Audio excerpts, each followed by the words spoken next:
And I'm actually, we're on Zoom too, but nobody registered as far as I can tell. I'm gonna start the Zoom. And I'll put this on. It says we're recording, but it's just a reminder. I have some ducks moving across the street too. Okay. All right, yeah, I don't see any participants logging in from home, but if I do, I'll let you know.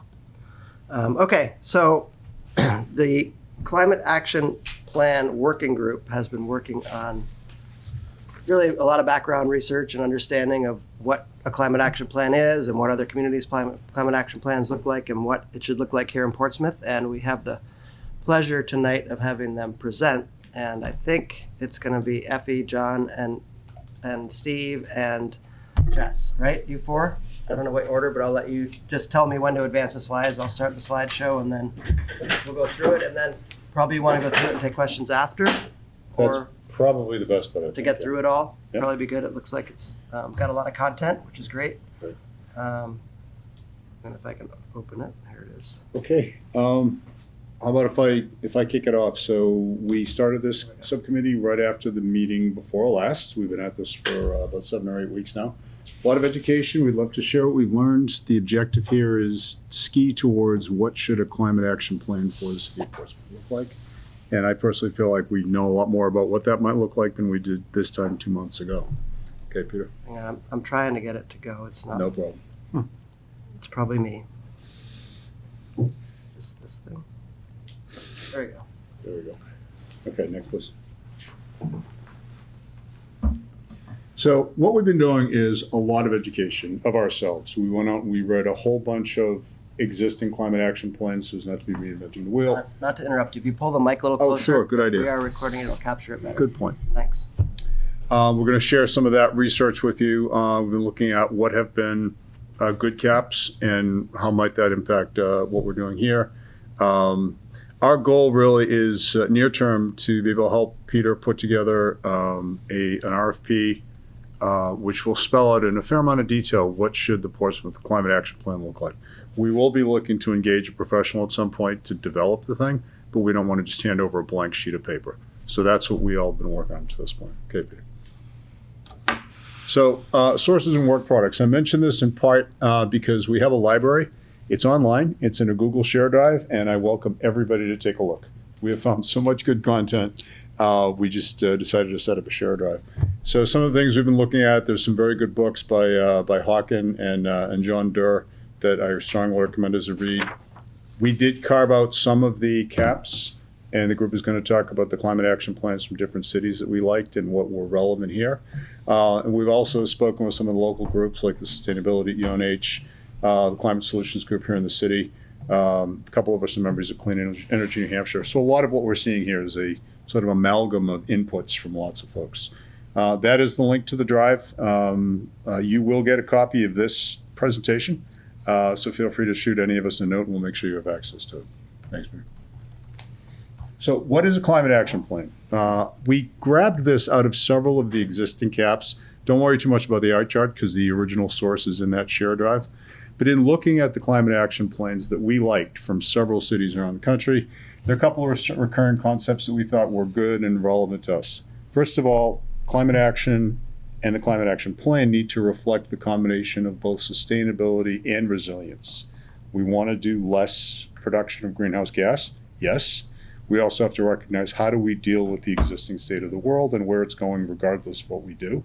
And resilience, as we all realize, is even more relevant to a port city like us or Boston or London. So you'll see some references to some of the other cities that are similar to us. And also a big thing that we want to come back to is it's just critical to talk to the stakeholders. We are the first of the 3 stakeholders. This is the city sustainability group, but we want to make sure we have the residents and the organizations in the city involved as well. We'll get more into that as we drill through it. Okay, Peter. So this eye chart, this is actually what it looks like in full size. So I just want to include it so you know it's real. I love this thing because it's one piece of paper, or maybe technically 2. This is from John Durr, if anyone's familiar with him from Planet Perkins. But it's all about the objectives and the key results for how do you get this work done. It's just a wonderful asset, and we refer to it on a pretty regular basis. And there's a copy of it in the share drive, and Dur will send you a copy if you send him an email. Okay, Peter.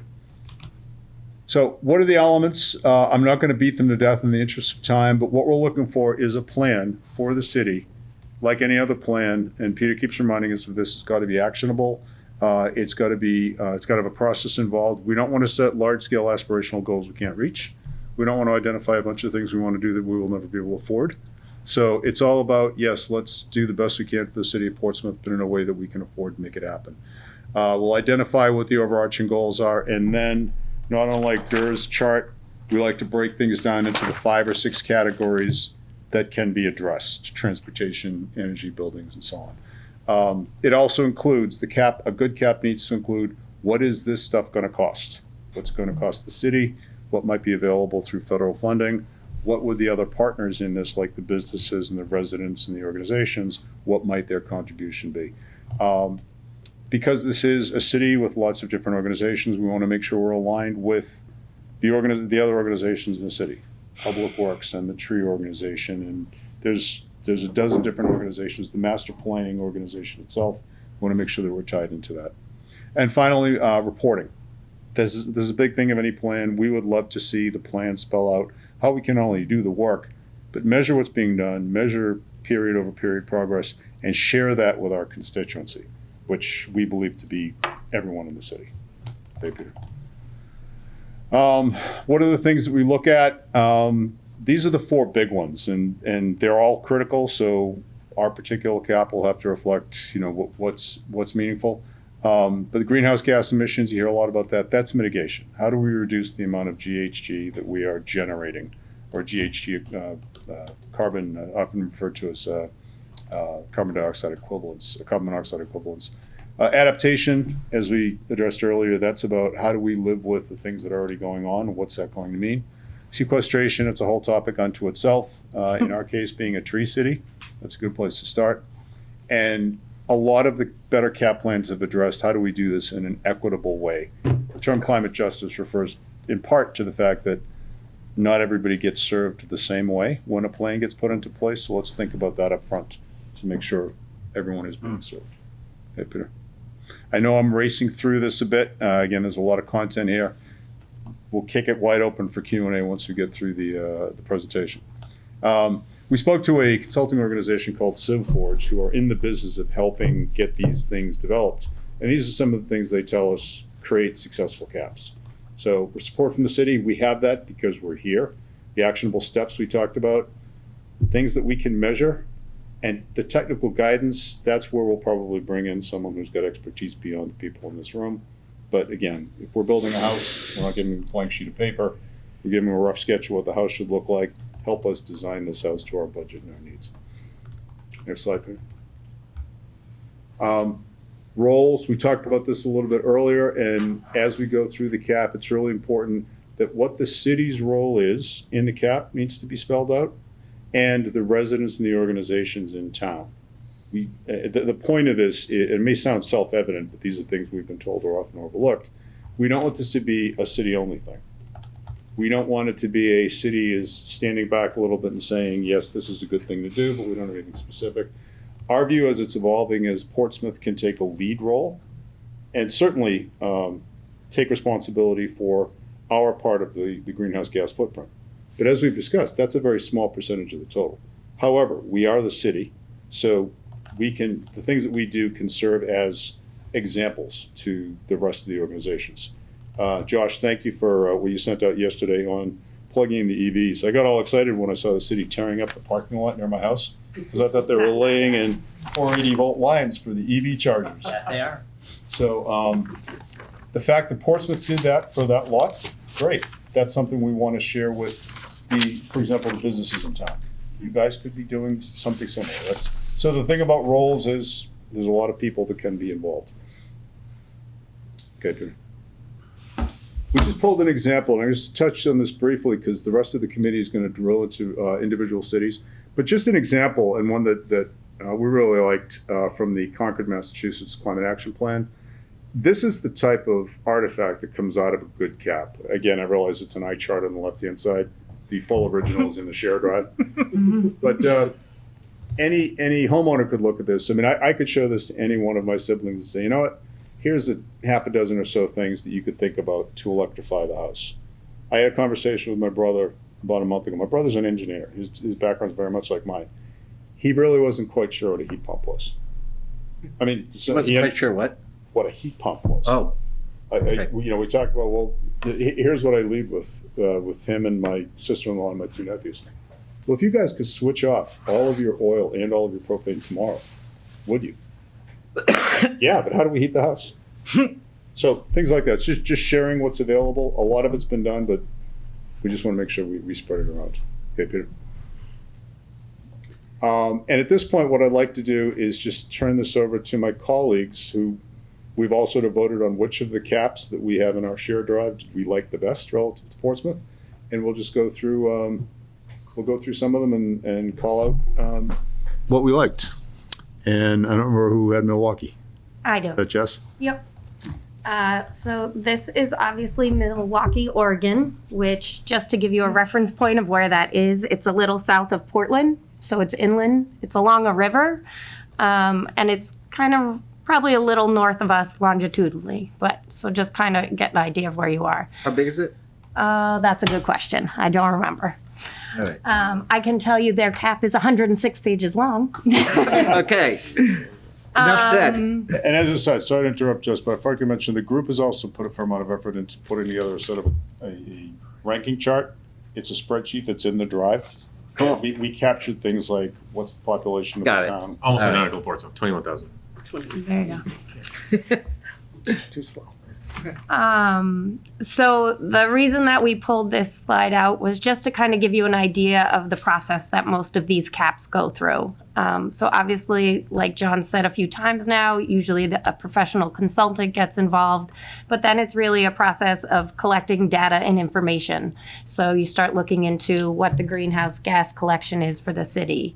What are some of the things that we are going to have to face as a community?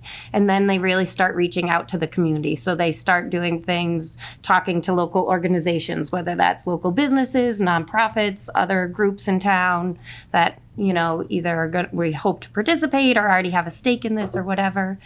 Lots of public engagement. We've talked about that a ton. John already did as well. That's just going to be so vital to get all the residents and people involved in what they can do and how they participate.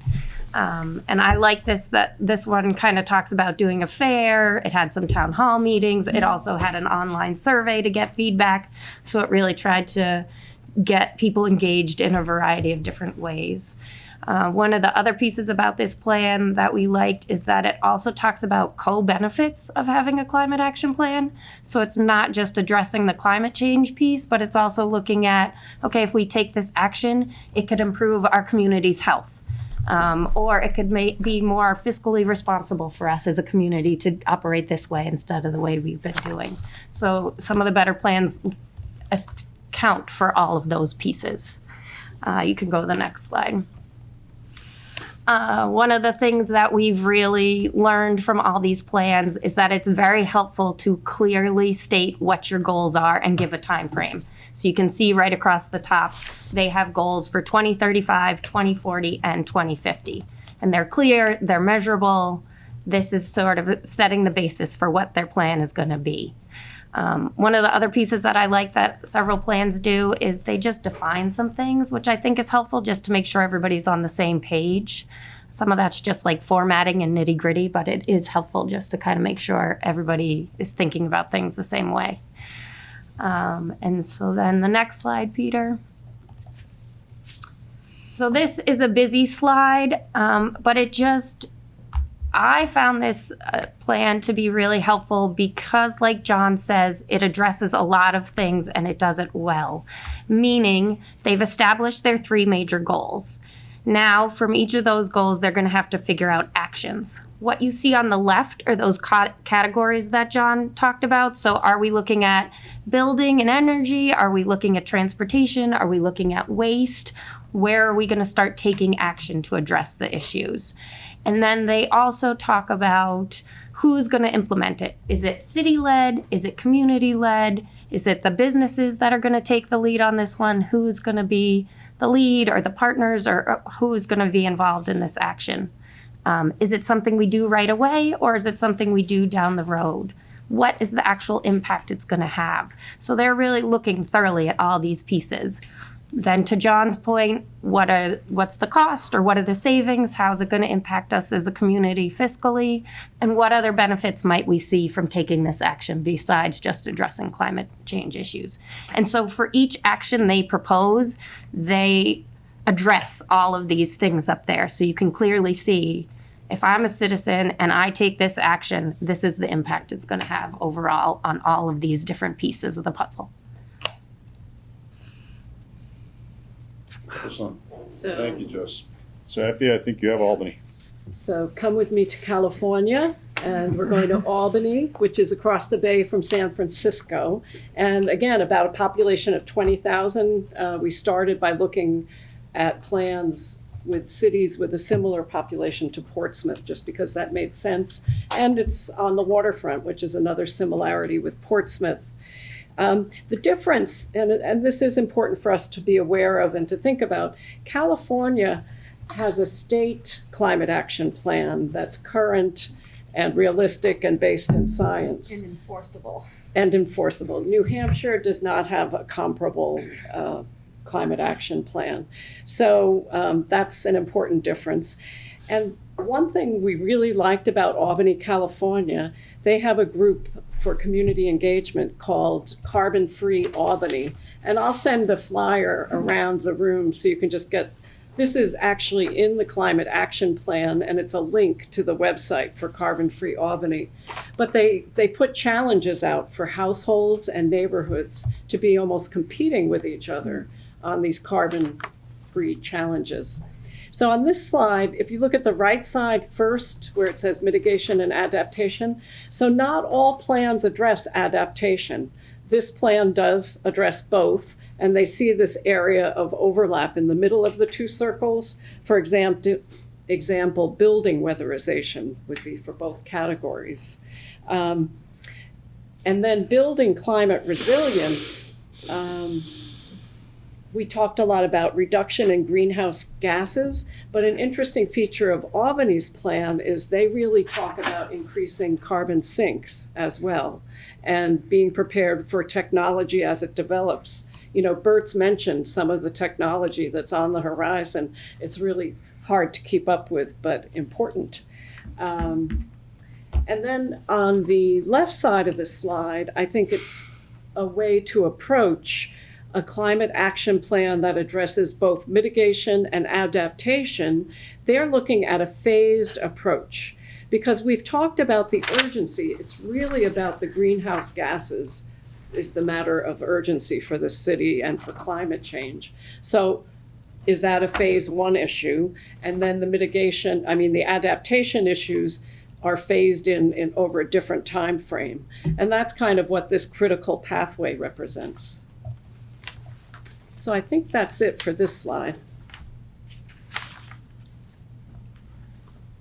And Steve, I think you're going to take us to Concord. All right, guys. You guys are way more prepared than I was. I just have just a couple of thoughts on each of these slides.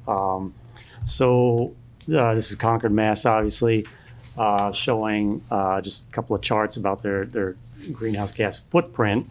So my first thing I want to mention is City of Portsmouth has done, I believe, 2 greenhouse gas inventories already. And 3. Josh, we did 3? Yeah. It's 3, it was 12, 6, 16? 12, and 18. Okay, sorry, I forgot, I miscounted. And then now I know Josh had proposed, have you proposed that yet? Doing ongoing? So that was a proposal in the network to achieve the city's net zero policy. And it was raised when we increased the amount for this RFP to go out. Mm-hmm. And the thought from the city manager was it should be included as part of the climate action plan, doing it annually. So instead of setting money aside for, it's like including climate action plan that we would like to do this on a reoccurring basis. Right, and that's the point I was driving at, is that this is gonna have to be a regularly occurring thing. You're gonna, we're gonna have to need this data just to keep track of where we are, And the more data we get and the better data we get, the more we can learn from these inventories.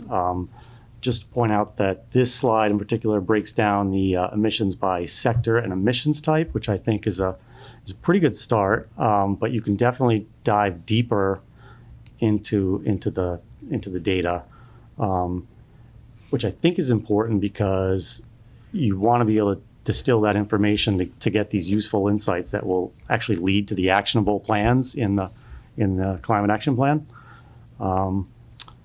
It should be noted that some power companies are less than forthcoming about their energy mix, so this presents some challenges for getting exact greenhouse gas data. But that's just one of the struggles and challenges that we're going to have to deal with, I guess. And again, as far as the CAP is concerned, I prefer the climate action plans that I've read that present the interesting data in sort of a digestible way, that there were a lot of plans out there with just a ton of data, and I just felt my eyes glaze right over. So I like the presentation, I mean, that keeps you interested and gets the point across in a straightforward way, and just keeps you actually able to read and digest that information. So that's all for this slide. Can I get the next slide, please, Peter? Okay, so these are two things that I really like in this particular plan. I love the plan at a glance. Again, it breaks down the plan into these categories that we've seen already. It's a recurring sort of thing, and I think that in the better plans that they sort of use these categories. And on the right side, the how to navigate this plan, I think, is also great because some of the plans, again, you start reading through them and you just kind of feel lost. You don't really know what's kind of going on. It takes you a while to figure out, especially I've noticed that some of them were laid out in sort of a side-by-side book format, but if you're reading them as just a straight scroll through PDF, you kind of like, it just presents itself weird, and it takes a while to figure out exactly what they were designing it for. But so something like that, just to help the reader, just say, okay, this is how it's laid out. This is what's going on. Plans that had that sort of thing are the ones that I preferred. I like those better, and I think that's useful. Because there is a lot of information in these plans, and it can be overwhelming. So that's that. Next slide, please. And so it gets better. It's my favorite slide. So on the left, although the print is small, Concord actually gives a page to each one of these actions, and it provides action implementation blueprint. It tells you the steps, it tells you the time frame, planning considerations, partners, all that descriptions. It's like just a breakdown with everything you need to know about that particular action. I love that they laid it out that way. And on the right is actually a screenshot of their website dashboard, which I thought is important to have. I would love to see Portsmouth come out with sort of a dashboard like this that keeps it active and interactive and up to date. And it would be a place where we can track progress and have our accountability right there, and a place where people could learn. And so I really think a really good dashboard would be something that we'd want to come out with at the end of this process. And I believe that's it. Next slide. Excellent. Thanks, team. So that, folks, it's just the Cliff's Notes version of a few of the 100+ page caps that are in the library. But as you'll see, there's a lot of really useful stuff in there. And if it's useful for if you only want to rock a Trivial Pursuit, you now know that there's a Milwaukee that's not in Wisconsin, an Albany that's not in New York, and a Concord that's not in the UK. So you can completely confuse the geography Or New card the next Hampshire. time it comes up. Oh, that's right. There's a Concord here, too. Yeah, we had to spell out which Concord we were talking about very clearly there. So again, there's a little bit of overlap here with where we started, but now you've had a chance to see a little bit of what we've been reviewing. So what are the key principles we're looking for in our cap? We do want it to be specific to us, as Jess and Effie and Steve mentioned. I decided not to vote for the cap from my hometown, Boston, even though there's a lot of relevant stuff there, and like California, Massachusetts has a lot of useful initiatives we could learn from, but Boston is so many times our size, and they have a much bigger budget. So the size that we are, the fact that it's a coastal town, the fact that we have both a working harbor and an airport. I mean, there are some unique things there around mitigation and potentially around brownfield, for example, brownfield solar deployment. So these are things that are specific to Portsmouth you might not find elsewhere. We want to make sure you get called out. Again, I know we said it already, but we'll keep coming back to it. We want things that are relevant to us, achievable and measurable. Yes, we want it to be digestible. We want people to feel engaged and involved. There should be a variant of this that we could send to the grade schools and get the kids involved in, hey, this is what the city's doing.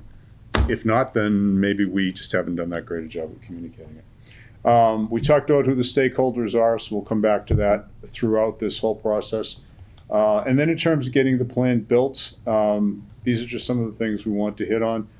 Right in the middle, item number 3, is where we're bringing in consultants. A lot of us in this room have been either consultants or service providers in our careers, and we know that when someone gets the opportunity to do a project, great.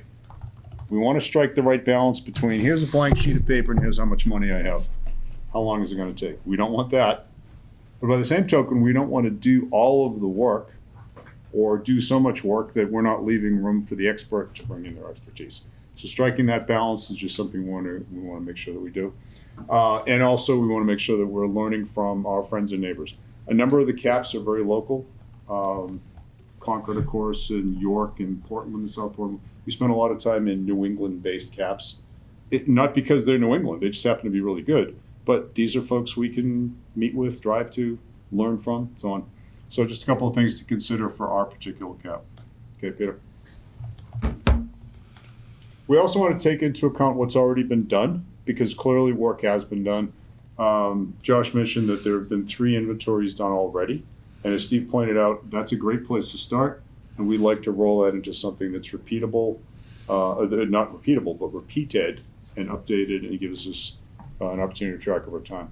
We just did a little bit of a comparison here between here's what we reported in terms of the emissions in one of the reports, I think it was the 2018 report, and a similar report coming out of Milwaukee. Just greater granularity. It's all about having the data and having a way to present it. Getting the data is the big part of this, and we'll spend a fair amount of time on that. But then making it available and digestible is something we want to keep aiming towards. Next, Peter. We also want to take advantage of what's already been done in terms of the Renewable Energy Committee's work. I love particularly some of these utility scale projects. That needs to be factored in. Again, this goes back to the point we made at the beginning. We're not starting from scratch, number one. And this group in this room is not the only organization in town that has a dog in this fight. So in fact, it's incumbent upon us as we go through this to take advantage of existing work, take advantage of the overlap of the Venn diagrams with other city organizations, as well as organizations outside of the city. Okay. So what's next? We are working on the content to go into the RFP. So our goal here as Peter's helpers, I guess, is to help get that RFP put together.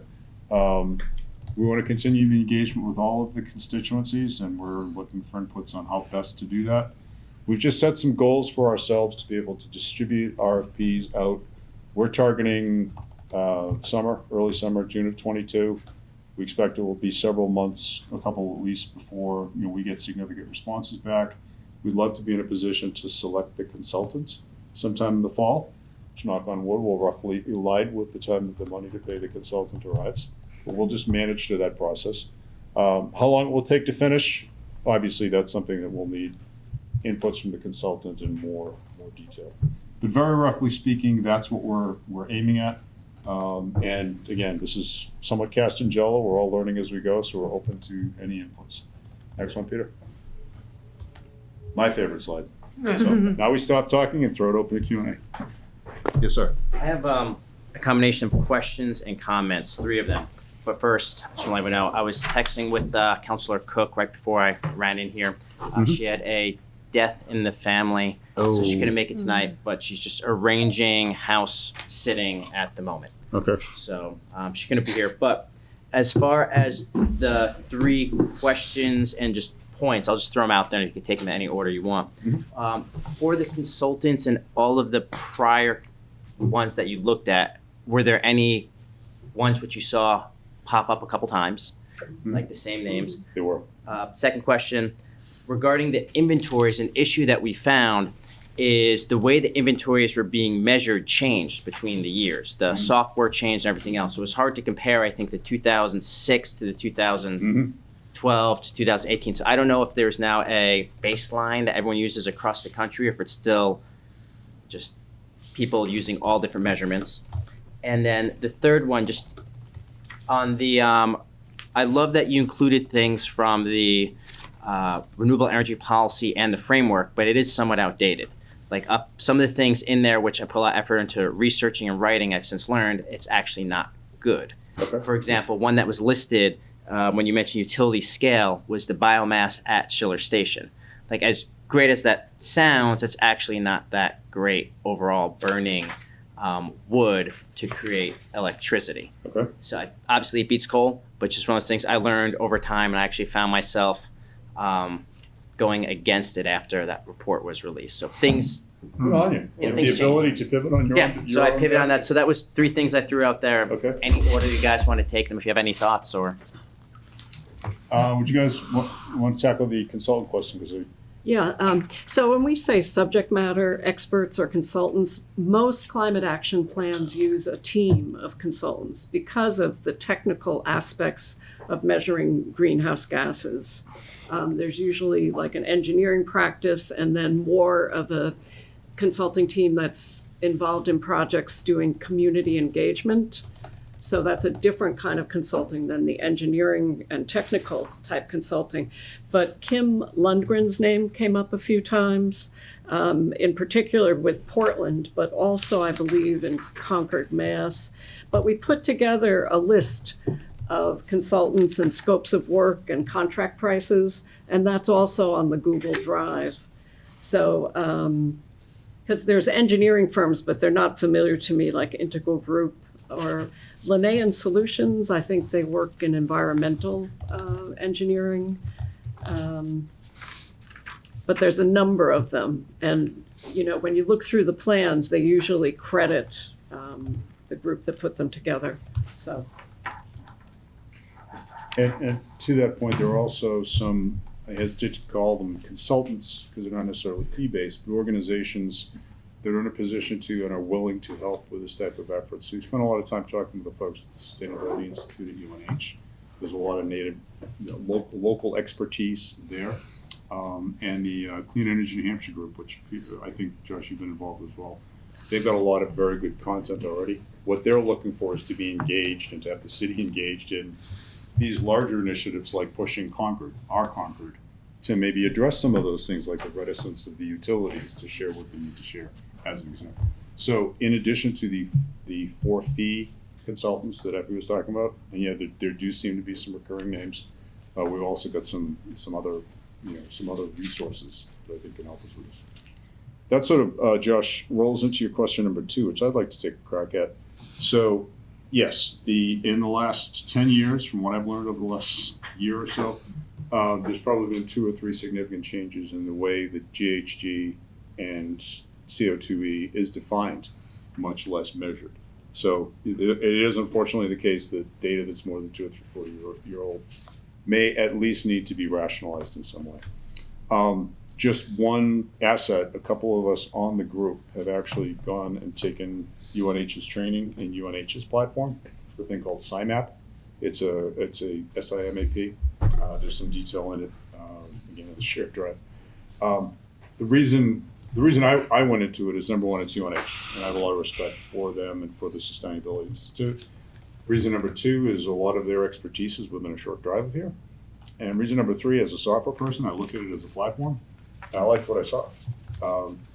Relevant specifically to your question, it does have the ability to a degree to take back data, older data, and do adjustments based on the things that have changed in some of the definitions of the tracking targets.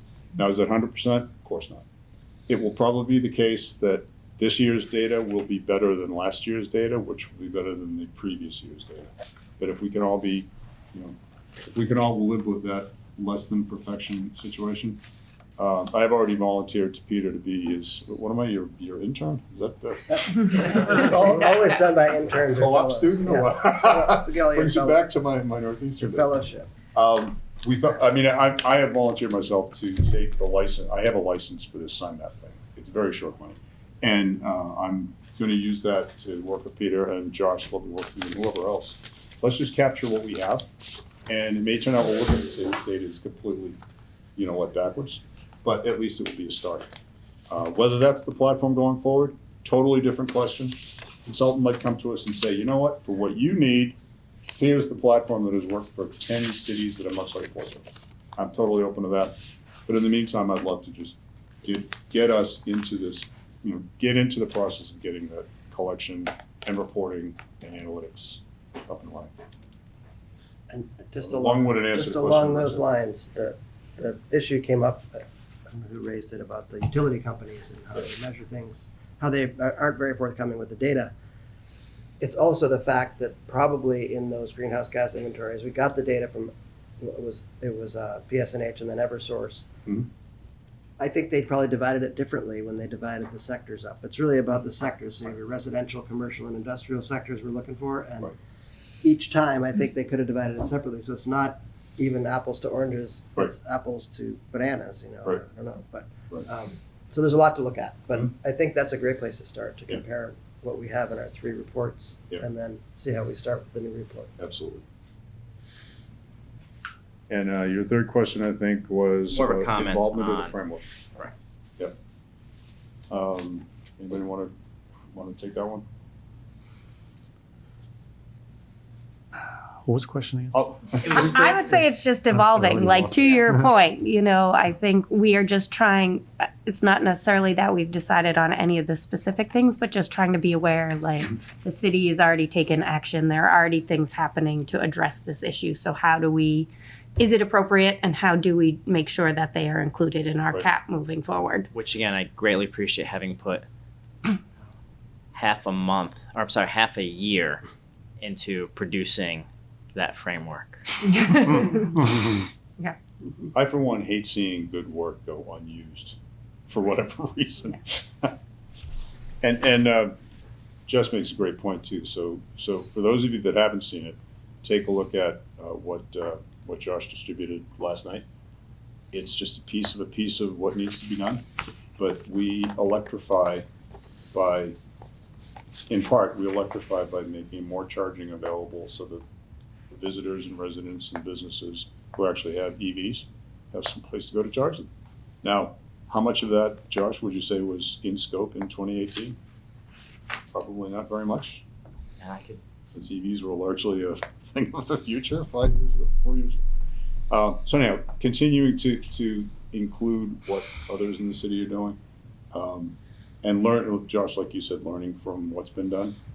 Every idea doesn't have to be great, but we learn something from it. One thing I wanted to mention is the format of these plans was really varied. Some of them were like technical reports with dense text, difficult terminology, no help for the reader finding what's where on one end, and on the other end, it was almost too simple with color and icons and, not enough content.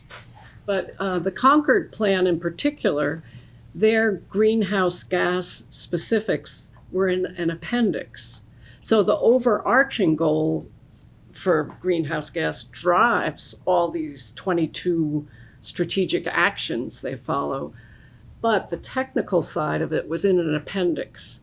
So there's different ways of dealing with this. Obviously, we want to involve the community, and having a second group like Portsmouth Climate Solutions, in our case, will be great because that kind of coordination is ready to happen. But the thing about the climate action plan itself, there's the plan that the city will use to do the work. and figuring out the city roles is still important. But then there's the work that's educating the community and promoting the ideas of how we slow down climate change. So we have to really think about audiences when we talk about a climate action plan. Is it for the public and the community as opposed to city staff and the technical side of it? Is it both? And I think another important issue that the subcommittee has talked about is, are we talking about mitigation and adaptation, or because of the urgency of climate change, is this group, for a start, just going to focus on mitigation? And I don't have the answer to that. I just wanted to make that explicit. Would it be different if we just focused on mitigation at first? Like, would the process be easier? Well, to me, it seems that it would address the urgency to focus on mitigation and say phase 2 is going to be continuing all the adaptation work, or even in phase 1 to start some of that work, but really to focus on the mitigation. Gotcha. But that's my opinion, and I want to hear from everybody. It's also true that sort of as you read through a lot of the content, and there are a number of cities and states that have been at this for many years, there's much, much more mitigation content, efforts, results, technology. You know, there's been more of it done, so there's more information available. The adaptation, as critical as it is, it's a newer or a less well-developed body of knowledge. But there are examples of doing it every which way. Newburyport has a resilience plan. It's 100% resilience. I think was it Portland, the one that had sort of the mitigation, but then they have the master plan that sort of covers that. Right, Portland and right, Southport. So they have like two like simultaneous, like parallel plans. Same time. Some of them just focus on mitigation. Some of them combine. So yeah, you can kind of do it any which way you want. And you know, there's been resilience studies for the seacoast. So there's existing work there already. So I don't know, you know, so it's just a decision we have to make. Do we want to put it all into one, have two parallel plans? You know, how do we kind of proceed with that? What's the best way to go? And I do think it's within this committee's charge of sustainability to address adaptation. It's just I see perhaps a phased approach, and whether we address both in the climate action plan or make a reference to the other or have an appendix for adaptation, I don't know. And I would just add, to be clear, depending on what plan you look at, some call it adaptation, some call it resilience, some have a separate thing for sequestration. Sometimes that's part of adaptation as well. And I would also add to Josh's point, I feel like the science is still changing. Like literally on my way here, I just heard an NPR thing talk about how they are recognizing that we really have to start doing sequestration, because even if we do all address, you know, the greenhouse gas that we continue to put out, our bathtub is already full. So we've got to start pulling some of the greenhouse gases out. And so they're talking about technology about how to do that. Is there, like, they literally said a vacuum, some sort of vacuum system to try to start pulling it out of the air. So it might be that some of these plans we looked at, mitigation seemed like the first line of attack, but now as we learn more and more that it might actually be more effective to do both together. I don't know. Again, to Effie's point, I think that's still to be determined, but it does seem like this is constantly evolving, so. Yeah, it's both the challenge and the fun of this exercise. If you look at 10 different plans, you'll see at least 10 different approaches. Yeah. Sometimes multiple approaches within a plan. Well, I really like the where Concord had the dashboard and plans that have this ongoing plan, not something to put on the shelf. So some way to keep it interactive, whether you could have a plan, but it looks like they had the plan, but they also had the dashboard. So you can keep updating it, keep people engaged, and keep it moving ahead instead of just creating this one. And for each of those 6 categories on the dashboard, it was hard to read on the slide, but one of the bullets was what you can do. Right. So you go to, they call it mobility, but most people would say transportation. And under it, what you can do, or energy, what you can do.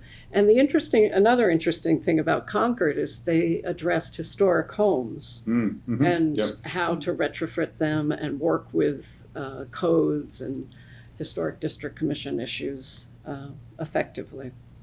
We don't have those. We don't have those issues. No problem. I just wanted to mention that Concord, Mass. has a festival Saturday. It's Cooler Concord or something at the Concord Public Library, and they ask you to park and ride your bike, and they have free bike tune-ups. You can see electric cars. You can bring your books to donate to the library, and it sounds great. So I think we could do a large amount of education, maybe in tandem with like next year's like Portsmouth 400th event. Because that's a lot of community gathering together, parades, etc., where we could definitely spread the word and get people on board. Yeah, I think anywhere we can get creative with public outreach and We public could do what participation. Concord's doing at the library or something like that. all those things and more. I think that is, you brought it up in the presentation, but getting a consultant on board that has experience with successful public participation plans is going to be really helpful.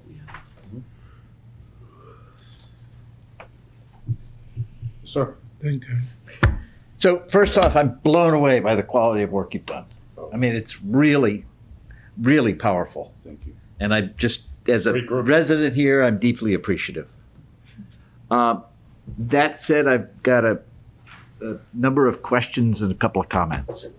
I'm wondering if you guys are familiar, and I'm putting this out to everybody, with the book Saving Us by Katharine Hayhoe. I'm not. So Katharine Hayhoe is a climate scientist. She managed all of the scientific input for the last national climate assessment. She's currently the vice president for the Nature Conservancy. Okay. And she's written a book that will both upset you deeply by virtue of her not holding back on the depth of the problems, but leave you inspired Good. by the possibility of what's It's not going on. an easy balance to strike, so. Well, her kind of the bottom line, cut to the end. Her perspective, and after reading it, my perspective is that we're over the hump. We are over the hump. We're moving downhill towards addressing climate change, and what there is to do is to accelerate it. Okay. Good. And this is part of that. Saving Us is the name of it. Saving Us is the name of it. And if you're interested, there's a group in Kennebunk that is having Catherine. I'm not sure whether she's coming in virtually or by Zoom on Saturday to speak about her book. And I do know that you can get to that event remotely through Zoom. Okay. And if you're interested, the name of the group is Climate Initiative, and they're located in Kennebunk. And my text number is 603-661-2867. Just let me know if you can't find it. Fantastic. That sounds good. I'm not clear about a couple of things. Number one, in your presentation tonight, as a resident, I would have liked to have seen a little bit more context for the work you've done. I can kind of catch up on it because I've been in the game for a while, but other people, that's going to be a problem. Secondly, I'm really not clear what the expertise of the climate consultant is going to be. What's he or she bringing to the table? Yep. And it's in kind of concrete. In the most definitive manner, I'm wondering how much of it is technical, how much of it is human. And I don't expect an answer to a lot of these things tonight. Time is running short, among other things.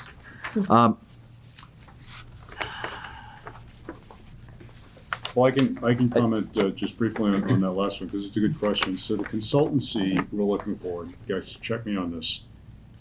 I think what we're looking for is someone who's got demonstrated expertise and success in developing climate action plans. I think of it as almost an architectural engagement.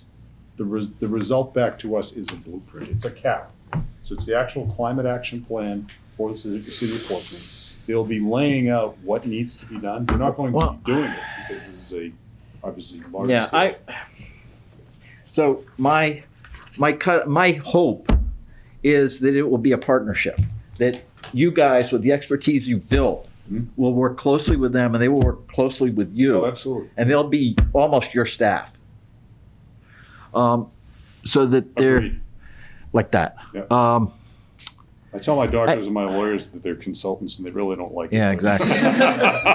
I had the thought, there's going to be a lot of community education. Education without action is silly, and action without education is crazy. That said, when these community presentations are going on, I hope you'll afford people the opportunity to some insights as to steps they could already take. They don't have to wait for this climate action plan. And certainly the city's already taken and is taking a lot of steps. But when you talk to homeowners, the simplest thing is when you're talking to homeowners, weatherization, and this gets to the question about adaptation and resilience, weatherization helps them to cut down their carbon footprint, but it also gives them more resilience as the price of carbon goes up. And the price of carbon is definitely going up, whether we do carbon pricing or not. Can I interject too, Wes? 'Cause Yes, please. I would say that is how, at least in my opinion, how any good plan operates, not just for the residents, but for organizations and the city. It looks at that time lane as, okay, here's our action. Here's what the city can do now. Here's what they can do in the long term. Same thing for a business. If you want to take action today, here are 3 easy things you can do. Next year or 2 years or 3 years when you're planning, here's something else you can do. Same thing for a resident. Here's something you can do today. You know, next time you need your boiler blows up, how about you consider these options instead of sticking with oil or that kind of stuff. So Brilliant. that should be in any good plan, in my opinion. Warms the cockles of my heart. Now, Good. I'm glad I could do that. always appreciate it. How did you warm them though? Did you use a fossil fuel or did you use Yeah. a renewable? It was definitely renewable. That totally agree, Justin. That sort of raises an issue that I've been thinking about quite a bit, where the delivery of the plan that we can all act upon and go forward with, that's great. That's a path. But what's become really clear here is just ongoing education. It's not dependent on the plan at all. I mean, but there are things we could educate and make available to homeowners and to businesses and probably to the city departments today. Yeah, I mean, it's including some of the stuff we've learned to read. So just how best to educate and who to educate and how to make it attractive and digestible, all the classic education questions. That to me is just part and parcel of all of this. And it's bigger and more immediate, I think, than the cap. Well, thank you. Will I see, when I look at your materials, will I see what these different cities are spending for their caps? In a lot of cases, yes. So what we've done Okay. is we pulled the copies of the caps in their entirety into the share drive. It varies. And to be candid, I'd love to say every city reports in totally. Excuse me, Wes, do you mean the cost to produce the cap, working with consultants and engineers, or do you mean the cost of implementing the cap? Oh, I'm talking about the cost to produce the cap. Oh, sorry. Cost to, I'm answering the wrong question. yeah, cost to Good implement catch, Ed. is a whole different kettle Yeah. of fish. When I could find it, it wasn't always available, Yeah. but I looked for RFPs and contracts on different cities and put that on the. Yeah, for example, I heard walking in here tonight that the city council happily has now set a number of $100,000. Right. Which sounds pretty great. Yeah, the Now, plan. I don't know what Concord spent. I don't know what The plan Milwaukee for spent. Portland and South Portland was 219,000. But that's Bigger. Yeah. Portland and South. Well, this is That's bigger. New Hampshire. We're always do it much more 120 private sector. 125 for Concord, Mass. Coming back to what Jessica said, in terms of affording people opportunities, I would love it if in the planning process there was feedback as to how many people stepped up and either started or already had in play. And it will let other people know that they wouldn't be the first one. It will let other people know, hear how it's making a difference. I listened to some presentations by a couple of companies today as to the impact on their companies of really tackling climate change and climate preparedness. And invariably it was making a significant difference on their bottom line and their position in the community. So that all that reinforces I would say what's going on. too, that Wes, as a committee as a whole, we've discussed that as well, and even kind of talked about, is it worthwhile to create some sort of branding so that as people get engaged, then, you know, whether it's a sticker that goes on a business that says, I'm here to take care of Portsmouth, or, you know, sustain Portsmouth Our or version whatever. of Cooler Concord. Yeah, something. or support Yeah. local, or those Yeah. kinds of things. I think and sounds the great. same thing on the residential piece, so that, to your point, oh, they're doing this, people seem to be responding to that, maybe I need to get on board, or my neighbor just did this, or, you know, so why am I not doing that? So that has been discussed, is trying to figure out how. And the last thing that I wanted to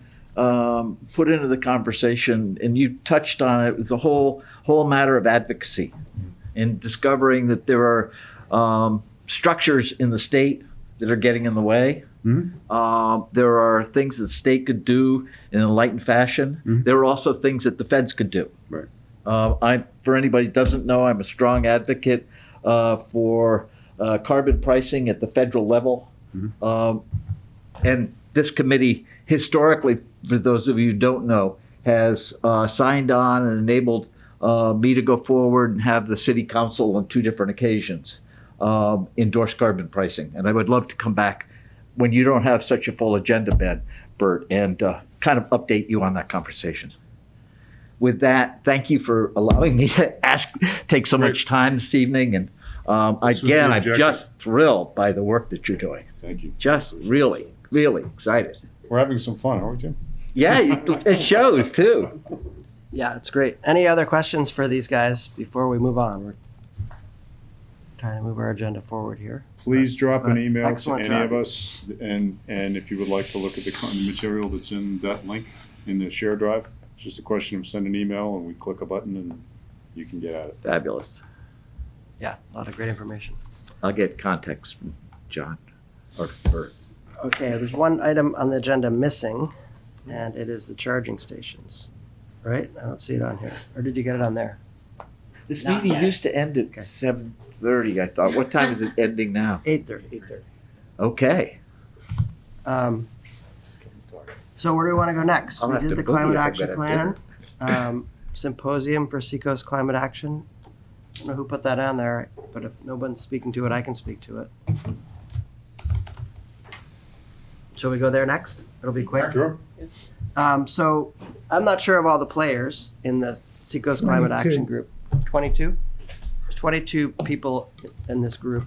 Are you part of the group then, Bert?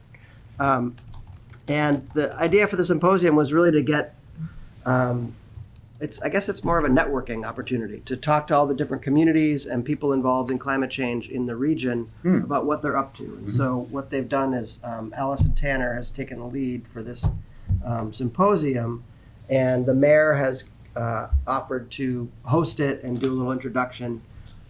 Everybody involved, there's about 22 or so participants who are from different communities, you know, Hampton, the regional planning commissions, I think Durham, Dover, I don't know, I don't have the list in front of me, but I think there's about 20 or so people involved, and they'll go around and just say what they're doing for climate action in about 5 minutes in their community or their region or their organization, and you know, have some questions and then see what we can do next to move this forward. So that's really the idea. I don't know if you have anything more to add, Bert, but that's how I understand it happening. And we'll get a sense of who's doing what and then who to contact to get, you know, support for actions, maybe work together on projects, that kind of thing. Well, I think just a couple of things that kind of evolved is that it's not a public participation. It's just the invitees. And invitees have really a long series of questions. What worked, what didn't work, so they have 5 minutes presentation. So in a way, it's to accelerate the Seacoast knowledge of CAP. So it's kind of self-education. And Cameron Wake, who was in a meeting here with Kittery and Portsmouth, I remember at the end of the meeting, he said, perhaps at the end of this, this group would say, hey, this has been useful, let's meet again in a quarter. So it's another way to, I think, coordinate and accelerate the exchange of information. At least that's the way I take it. The session will be recorded, and the website will be posted, so anybody who wants to see what it's about will be able to see what came down. So it's very interesting to me how the evolution of the symposium came down to many people's information, like Peter saying, hey, the regional areas already have plans. So it's creating the path as you walk it. And it's, again, one of these times where it's humbling and frightening to see the rapidity with which things are changing for a deterioration and for a tremendous swell in energy to get people's best interests to come together. And I'll comment on this and the last plan. Just something that I carried. There was Buddhism and Ecology Summit. And basically, the comments that were made is that this is a spiritual crisis. And so when we're talking about this, we're really talking about how do we reconnect ourselves as people, as communities to the earth in ways we don't know how. And so that's why this is humbling. That's my little. Great, thank you, Bert. Yeah, a lot more than I had. So when is this going to happen, Bert? Next week. Next week. Okay. Thank you. Okay, great. So where do we want to go next? Can I ask that we go to recycling? Just because I might scoot out, but I want to be present Certainly. for that conversation. Let's go to recycling. Did you put that on there? Bert and I did collectively, or Bert asked me to remind, to make sure it was on the agenda because I have not been part of the Portsmouth Climate Solutions group for the last couple weeks. I'm doing something else. But it had been brought up at the last one that I was present for whether or not the city is actually recycling. And I've heard this anecdotally as well, that residents have asked their trash collectors or have heard through the grapevine that even though we're putting out our bins, that all of that, in fact, is just going up to turnkey and that the city isn't currently recycling anymore. So I doubt that that's the case, but I don't know definitively. I do know that the city has a long-term contract for recycling and solid waste, and because they had negotiated the contract, they had a better deal for recycling still, but the thought is what happens when that's out? I thought the thought was when we had to renew that contract, we'd stick with recycling because we put so much work into the program. But that said, recycling is not being recycling, even if it's taken to a recycling facility, it could be that it's taken there as recycling, divided from the waste, and then still not recycled because there's no market for it. right, But and I know there's a lot of issues with contamination these days and Well, that- that kind of It's stuff way too. Which way makes more it- stringent because of that, because anybody that takes it wants it to be clean because they can be picky now. Right. But Yeah, I don't know. like- I'd have to check with Public Works to give you a specific answer. Like Jess, I heard of someone seeing recycling bins emptied into the garbage truck. These rumors persisted years ago, even before China stopped taking in all of our trash recycling. Really? So, yeah, so there have always been these persistent rumors prior to the tipping fees of recycling costing more than trash, which now costs significantly more. I can't speak to this now, as first it's been raised, but I'll definitely raise the issue. My personal opinion is simply that single stream recycling was a fairy tale sold to us by big business. It unfortunately leads to wishful recycling, and most things we put in it aren't recyclable. Most plastics aren't recyclable. It's essentially glass is, aluminum is, and paper definitely is. It's tough to go back. One thing which I had pushed was just to get a glass smasher at the DPW area, which for like $15,000 does it. People bring their glass, it could be smashed, and then we could actually, with the contract, whoever does our roads and paving and concrete, incorporate the glass to reuse it.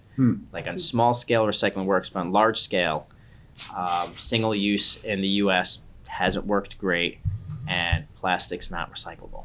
I can smash glass for you a lot cheaper than $15,000. Yeah, but I'll do it for free. You're not called a glass smasher. Give me a brick wall and a hammer. Room or Yeah. something like that. You might want to see what the volume is before you commit to that. I got my friends. A question for the committee, what's the best way to follow up with this? I Peter, could- would you or I can, Josh? I can check with Public Works too. And I could bring it up when it comes to the budget season, which we're starting, because there'll be a line item for recycling, which last was on the council, increased every year.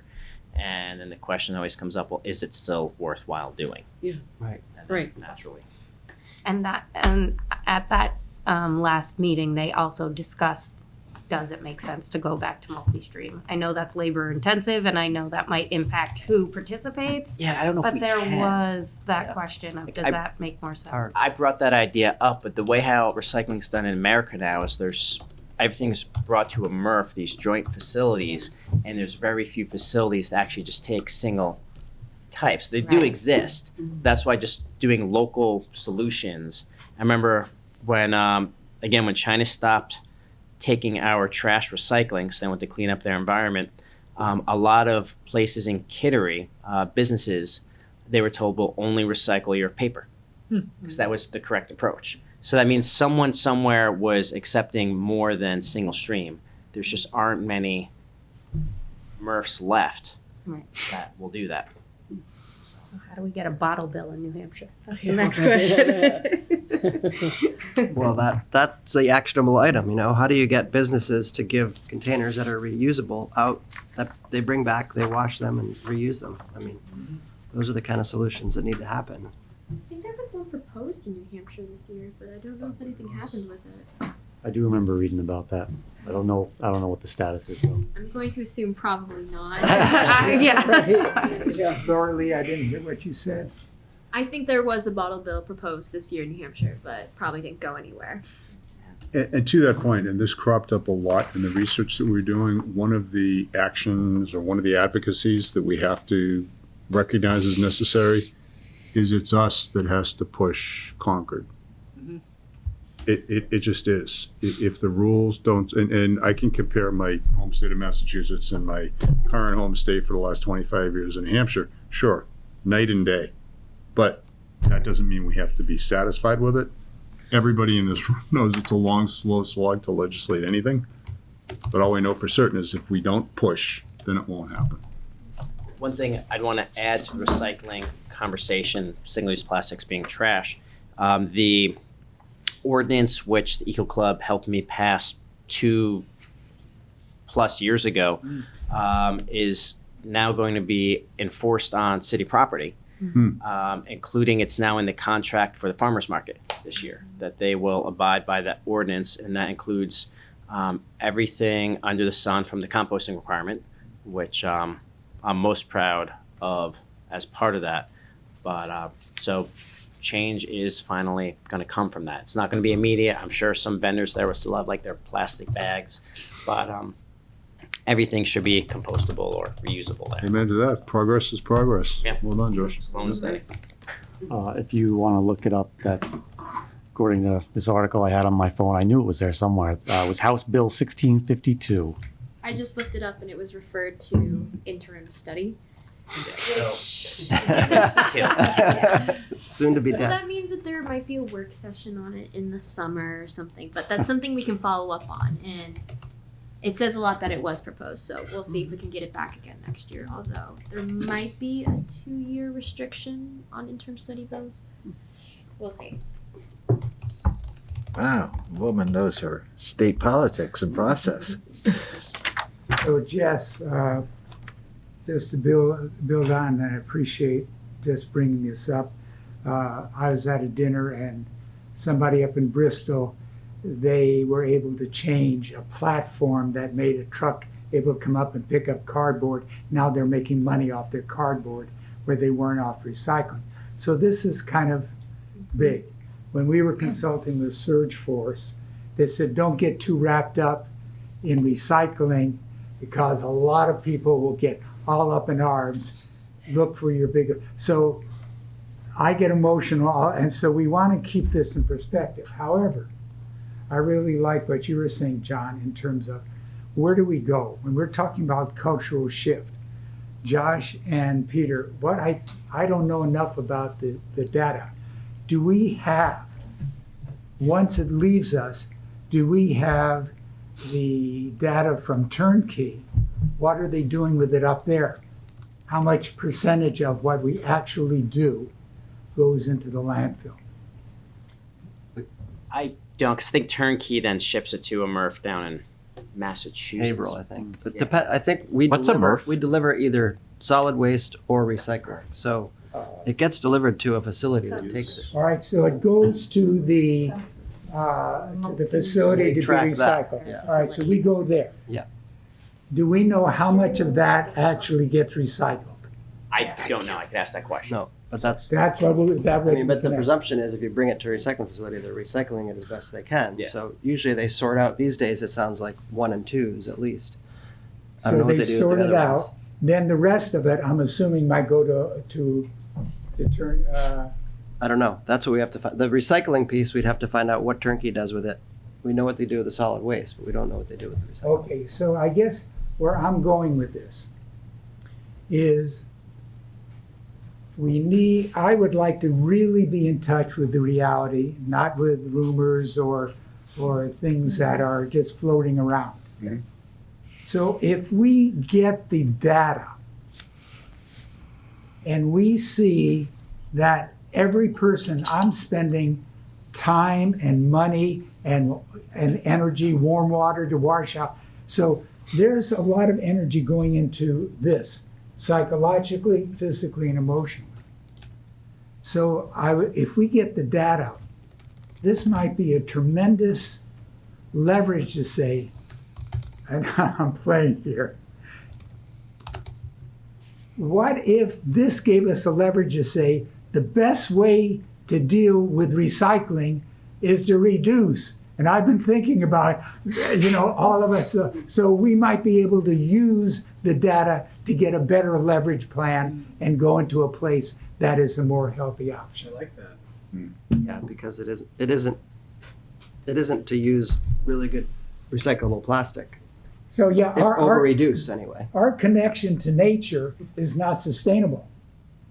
So we need to have some fundamental life changes. Yes. And so maybe somebody could have a refill store where you don't buy a plastic tube space. Oh, you got those little pills. What an Yeah. awesome idea. Anybody Yeah. want to step up?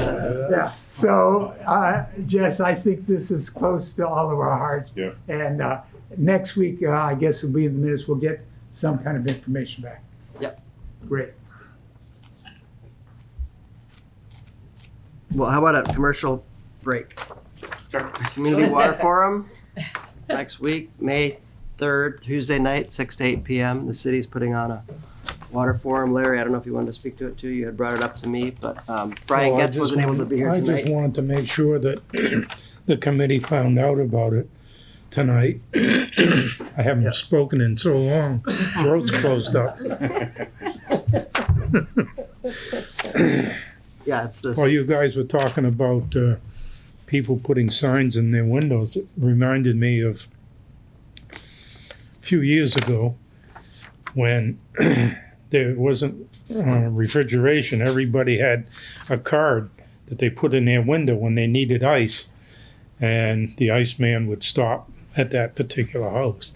So you were talking about doing branding for this. Maybe we should go back to the old ice card in your window. I have a milkman. Milkman? I just I have do. to hire an Iceman. We do. We have our glass bottles that we leave on our doorstep, and he comes every Wednesday at 4 a.m, takes old ones and Oh, that's so puts great. new ones in. Awesome. I didn't even know they were still around. Jimmy. That's fantastic. Jimmy the milkman. He's based out of Maine. Great. So this water forum, this is not something that's talked about a lot when we're talking about climate change, other than the fact that we got the ocean rising. But there are a lot of ways that water can be reused, and one of them is a product called gray water.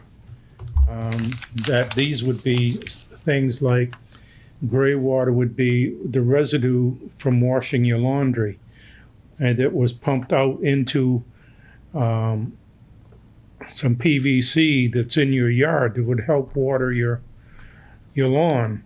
And normally it goes right down the sewer. So, gray water is just one of the issues that I think we should bring back on the table. Years ago, it was very popular to use that gray water. And now that we're paying so much for water and so much for sewerage,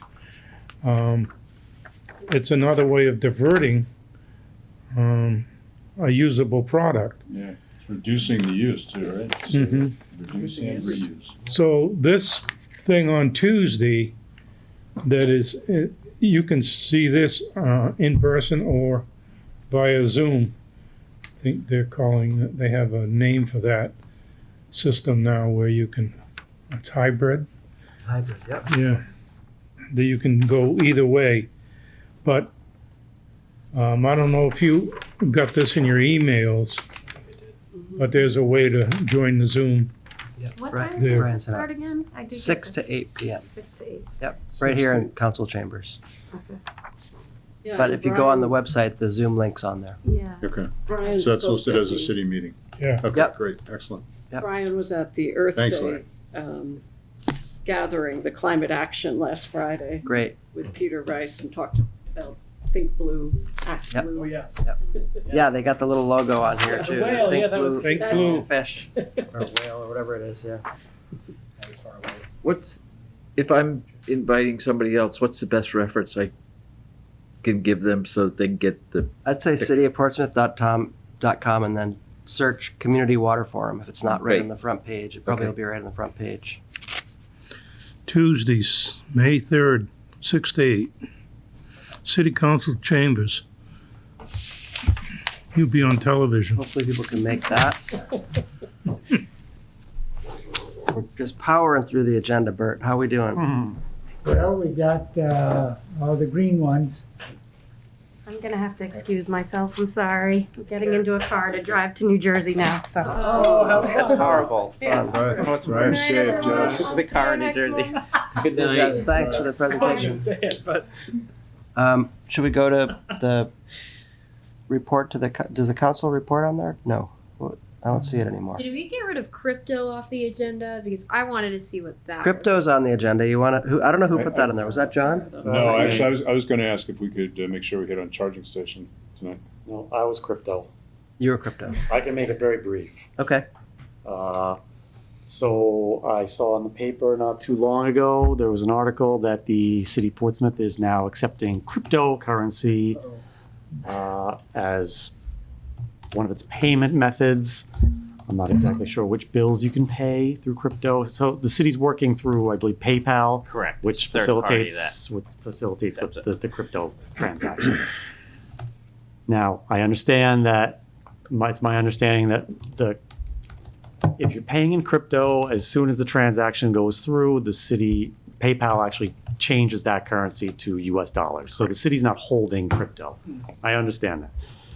Nevertheless, it was seen concerning for a city that calls itself an eco municipality and is putting together a climate action plan, that we might be sending the wrong message on our adoption of crypto as sort of the transactions that we want to, just knowing the energy that gets consumed in the crypto mining operations. So I was just wondering if we could learn a little bit more about that, and just so we know, I mean, do we really want to do this? Do we want to go in that direction? Is it even being used? Are people really paying their water bills with cryptocurrency? I don't think so. But maybe we could find out a little bit more about that, and just, that's all. That's all. I was curious to know what was going on with that. John had suggested for this committee that every once in a while we write a piece, but we sent it to the paper, John.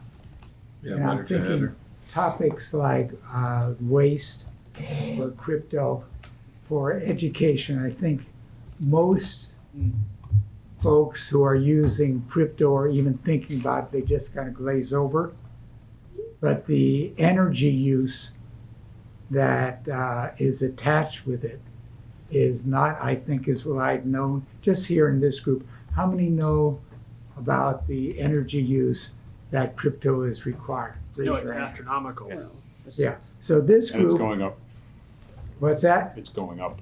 It's going up, and it's like, so anyway, whether we use it or not, this might be a topic that would have some interest. So, John, I just put that out. I hope I don't know what your life is like any longer, but as we move along and some of the data comes in, maybe we could see about writing a letter from the committee as an educational device. This occurred to me. I would welcome anyone to write that letter. Just throw it out there.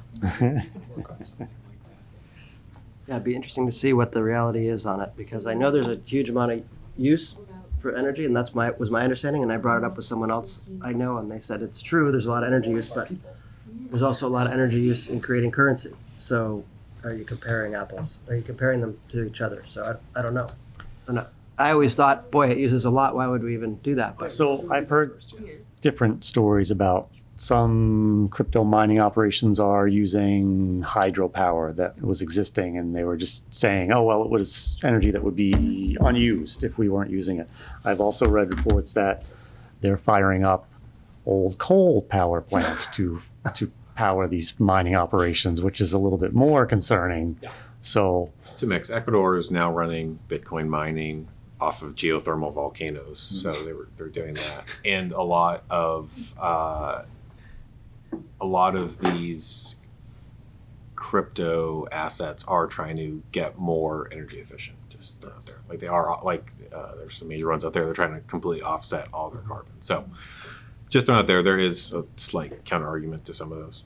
So if we figured out more in depth about how we're dealing, I don't really even hardly understand it, but how are we sourcing or mining, and how are we, what's our impact? how many crypto transactions have we had? Yeah. yeah, that would What's be a our- good question. Is it a net positive or a net negative? And if it's a net negative, we'd be happy. I didn't even know we were doing it. Yeah, I didn't either. I guess that's probably the first question. How many transactions are we talking about? Yeah. Because if it's something we have policy for, but we're not actually doing it, then we're not actually having an impact. Exactly. Yeah. I could ask OC questions during the budget season. I don't think it Yeah. starts till I'd June, be so it'll be another curious. month and a half or so. I'd be curious what was behind the decision to. Yeah, it was PayPal's decision. and It's they just told us. PayPal. Oh, it was just Well, a they just PayPal told us. decision. Yeah, they told us, hey, your customers can now pay using. Oh. So that's, is So it was something the city driven even from- gets to pick and choose, or it's Yeah. just, it just comes It with is. the I package? think it comes with the package. Oh, so we Yeah. have to We push didn't on do it. PayPal. Yeah, I think the You controversy, could say as no to PayPal. what brought it to my attention was, I think in just a casual way, Dagelin was saying, and now you can pay your thing in crypto. And it was like he was, I think, casually saying that as it was a cool thing. Yeah, Right. it's a cool But thing. I exactly. wasn't aware if he was aware of what he was saying. Right. And so that put it out in the public, and he's saying he wants to be the head of the spear in terms of the cap. So I'm thinking, just so that he might, if he wasn't aware of that, he might want to be aware of that when he's commenting. Yeah, well, and I certainly don't want to, if it's, I don't want to make a mountain out of a molehill. If it's really just that, it was PayPal just said, okay, this is no part one of the was being package now. proactive. It's like, oh, by the way. Just to be devil's advocate, the carbon impact of PayPal is probably significantly, an order of magnitude larger than anything we're talking about. So if we are going to make a molehill, we should go after PayPal. There's a David versus Goliath for you. There goes our cap budget. Why would PayPal have a big carbon? I shouldn't. We're going to rabbit hole. All the software. It's funny. We think of all these advances that computers are going to help us with, and they turn out being All those energy servers. The servers, yeah. The cooling. PCS. Josh, you want to talk about charging stations? Gladly. So, two separate things here. One of the first things which the council was able to do, big picture with electric vehicles and electric vehicle charging stations, was including in our capital improvement plan, so our 6-year plan, $150,000 for every year for the next 5 years to install city electric vehicle charging stations, both Cool. level 2 and level 3, Excellent. public property for public use. So not just 150K a year for the next 5? 50K a year for next step. So not this year, but what you're talking about with the Bridge Street lot, that was anytime you dig up a lot, it makes sense to lay the groundwork there and the wiring there. So they're laying the wiring there, and it'll likely be the first location where they're going to do the electric vehicle charging stations, because I've been pushing that for like 4+ years now. Great. So Yeah, I mean, it's a sensible location for it. it does, and what in the motion which included it was to include some level 3 as well. Level 3 might not make sense downtown, might make sense at the library, but the it's now $750,000 in our capital improvement plan. But that's just fantastic. the, I hate to say, taxpayer funded side of it. The other thing which I sent out last night is the whole private side of it. So the way our big picture, the way how things work in New Hampshire is there has to be a statute which says cities can do certain things.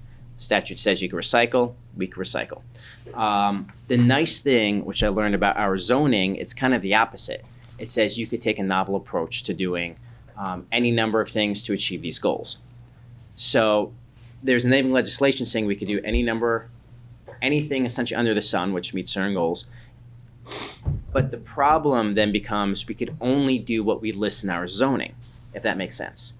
So the change here is we needed to change our Adding zoning for electric vehicle charging stations throughout the city. And I'm not sure how much detail you guys want me to go into now, but there have been some companies that want to do electric vehicle charging stations. I don't know if people read Rochester off 16. It's now I may have gone in already, right near the Walmart, where it's just a private business, that's all it is.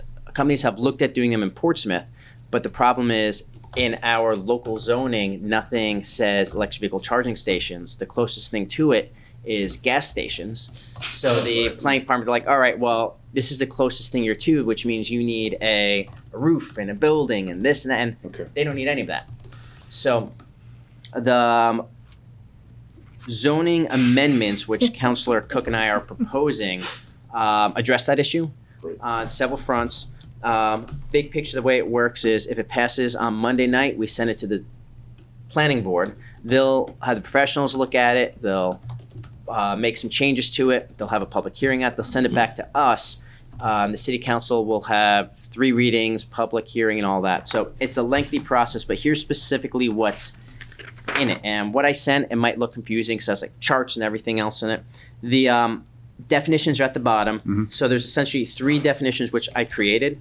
The first one is level 1 and level 2 electric vehicle charging stations as an accessory use, which is exactly what it sounds like. Again, level 1 charging station, 120 volts. I heard it takes 12 to 20 hours or so. And level 2, 240 volt or equivalent. That could take, I've heard, like 8 to 12 hours to charge. And these are charging stations that are the accessory use to the primary permitted use of a property. And the goal is to allow that throughout all of Portsmouth, residential, business. And right now, if someone wants to install an electric vehicle charger, they likely need to get a variance because it's not allowed under the zoning. Here, they wouldn't need to get that variance to install it. You won't need to go to a secondary board. It's just fill out the permits, do whatever else. If you're in the correct zone, you can install. And the goal is to allow that throughout the entire city. People can install level 1 and level 2. Right. Whether it's a residential, if that's the primary purpose, then it's used residential. If it's a business, if they're selling, I don't know, a beer. I just thought of Gary's downtown. If they want to install some electric vehicle charging stations as a secondary, they would be allowed to do that. They don't need to, under this, apply for a variance. They could just install them. The next thing, which definition would be level 3 electric vehicle charging stations as an accessory use. So these are the big bad boys, which cost like $130,000 and $20,000 for the transformer to bring the electricity to a lower voltage to get through it. Those would only be allowed in certain areas. So not in residential necessarily. You would probably need a cup or something else to get it.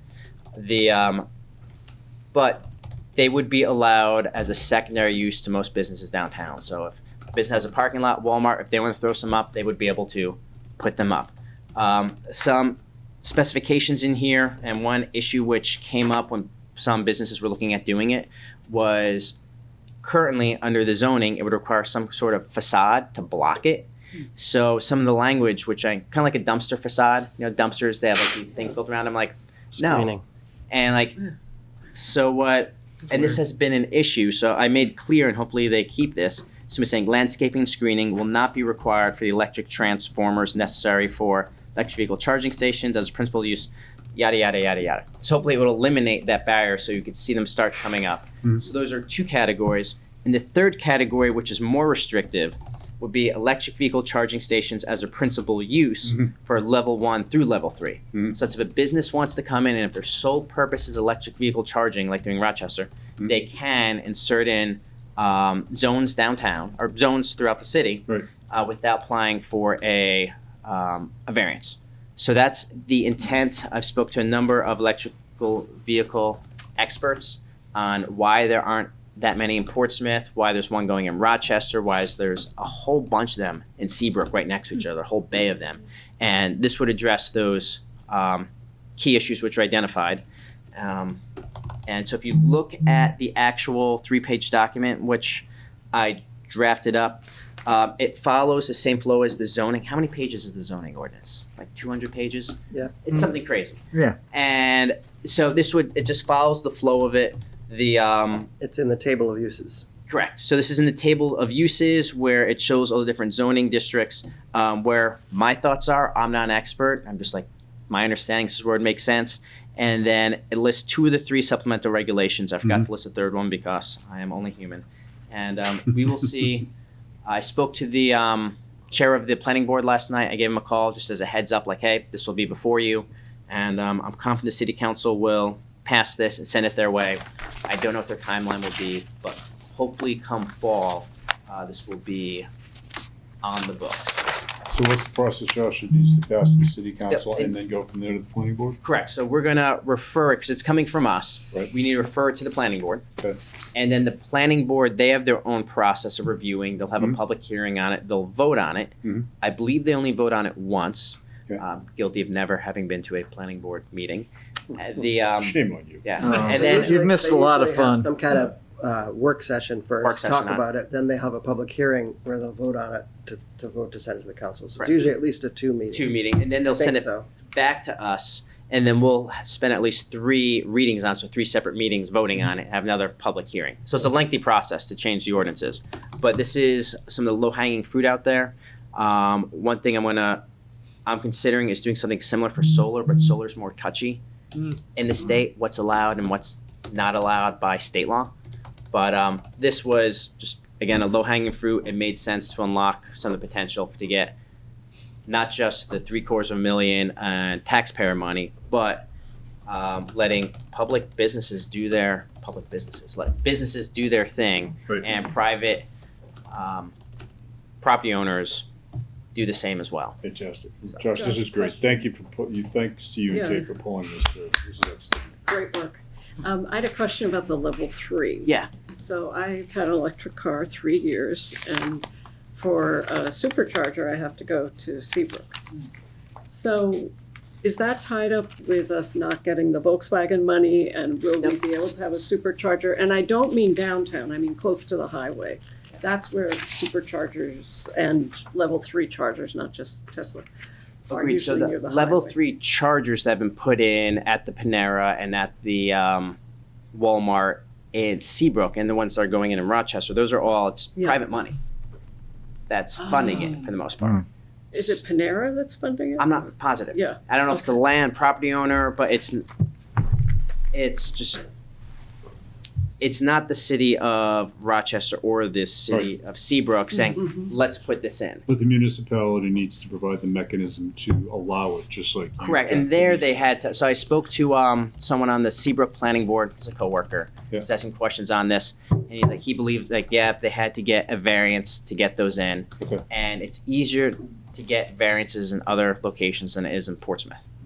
So just, and especially So being this told is- that, This is kind of a blanket. yeah, this is a blanket saying like, hey, allowance, these so are if somebody allowed. comes and wants to put it in. Correct, so this is what's allowed in these districts, you still have to do Yeah. permitting, sometimes you might need to apply for a CUP, which is a Conditional use Conditional permit. use. conditional use permit, so, but they will be allowed in certain areas and should attract more business versus, hey, the closest thing to this in the zoning is a gas station, so you need everything a gas station has, Yeah.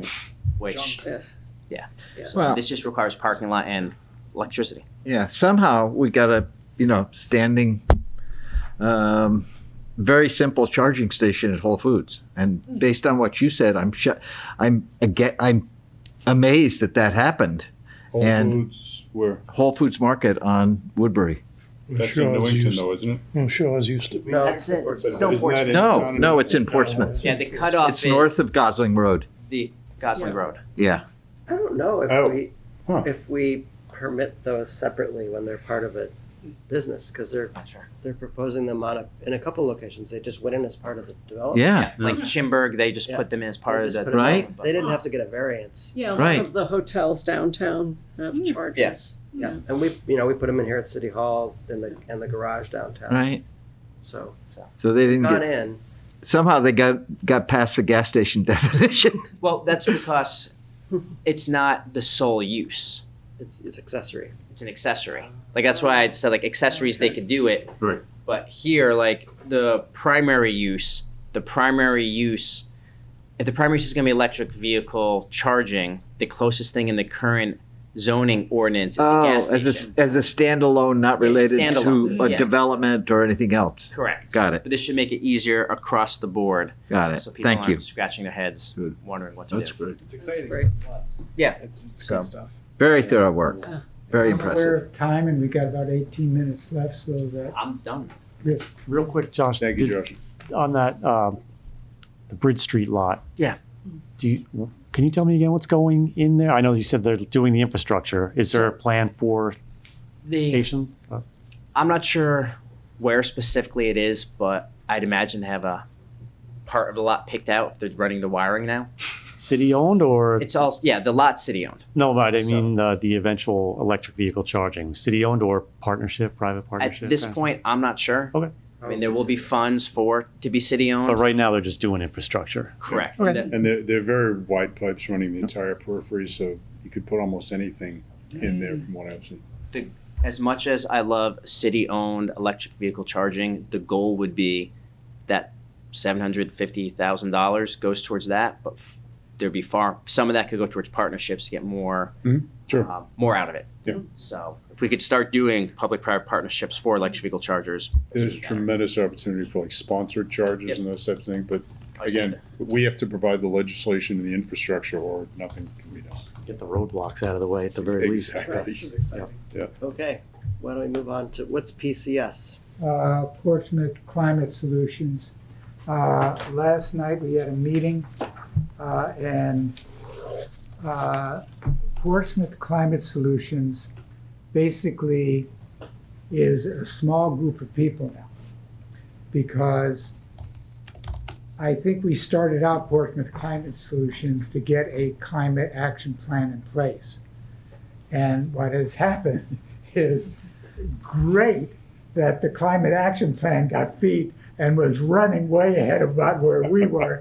And I think it manifests in what we saw tonight. So what the Climate Solutions really would like is to be a public advocacy to help get the climate plan, once we get it, into action or even before. So the minutes Allison wrote was we brainstorm what we really would like to do.